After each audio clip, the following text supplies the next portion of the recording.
мыңжылдық гүлдердің Нағашы. қатарына енетін бұл гүл де көлеңкеде де күн көзінде де өсе береді. Күн көзінде тұрса жапырақтарына түсі өзгереді. Сентябрь құрғақ ауада желден де қорықпайды, дегенмен жиі суарып тұруды қажет етеді. Ал қыста айына немесе 2 айда суды шылқылдатпай құйып тұрасыз.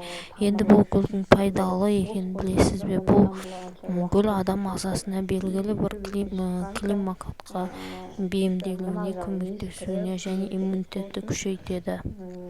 Мұндай-ақ бөлмедегі ауа қысымына және ылғалдылықты реттеп отырады. Бөлмеде төселген линолеумның бөлінетін уытты заттарды жоятын қабілеті бар. Сентябрь тұмауды тиюден қорғайды. Жылы 2-3 рет қайта отырғызуға ұмытпаңыздар.